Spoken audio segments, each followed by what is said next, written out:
News. Kolkata knight রাইডার্সের head coach Chandrakant Pandit IPL 2026 সালে আর কলকাতার সঙ্গে থাকবে না। সে নিজেই বলে দিয়েছে যে আমি আর থাকতে চাই না কেকেআর এর সঙ্গে। কলকাতা নাইট রাইডার্স ভাই যে অ্যাকাউন্ট আছে সেই অ্যাকাউন্টে পোস্ট করে জানিয়ে দিয়েছেন সবাইকে যে চন্দ্রকান্ত পণ্ডিত আইপিএল 2026 সালে আর কলকাতা নাইট রাইডার্সের সঙ্গে থাকবে না। চন্দ্রকান্ত পণ্ডিত নিজেই নাকি সে বলে দিয়েছে যে আমি আর কলকাতা নাইট রাইডার্সের দলে থাকতে চাই না, আমি কলকাতা দলকে ছেড়ে দিতে চাই।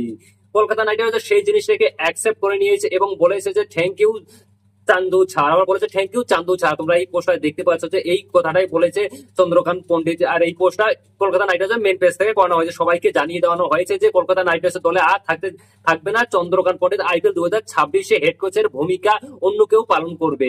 এখনো ফাইনাল হয়নি কে করবে, কিন্তু চন্দ্রকান্ত পণ্ডিতের জায়গায় আইপিএল 2026 সালে হয়তো অন্য কেউ কাজ করবে, এটা কনফার্ম। অনেক বড় ব্রেকিং নিউজ, 3 বছর কাজ করেছে চন্দ্রকান্ত পণ্ডিত কলকাতা নাইট রাইডার্সের সঙ্গে এবং 3 বছরে সে হেড কোচের ভূমিকা পালন করেছেন চন্দ্রকান্ত পণ্ডিত এবং 2022 সালে তাকে হেড কোচ করেছিল কলকাতা নাইট রাইডার্স এবং 2023 সাল থেকে কাজ শুরু হয়েছিল তার। 2023 সালে কোচিং গিরি করেছিল, 2024 সালে কোচিং করেছে এবং 2025 সালে কোচিং গিরি করেছে। এই 3 বছরে কোচিং করার পর একবার কলকাতা নাইট রাইডার্স চ্যাম্পিয়ন হতে পেরেছে এবং 2024 সেটা হচ্ছে গৌতম গম্ভীর।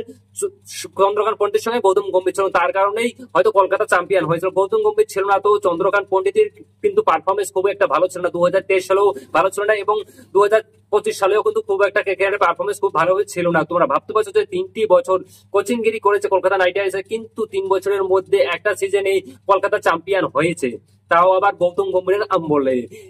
তাও কিন্তু গৌতম গম্ভীরের আমলে। তো 3 বছর কোচিং করার পর চন্দ্রকান্ত পণ্ডিতের যদি তোমরা পারফরমেন্স যদি দেখো তাহলে কিন্তু মনে হয় যে খুব একটা ভালো করেনি, খুব একটা খারাপও করেনি।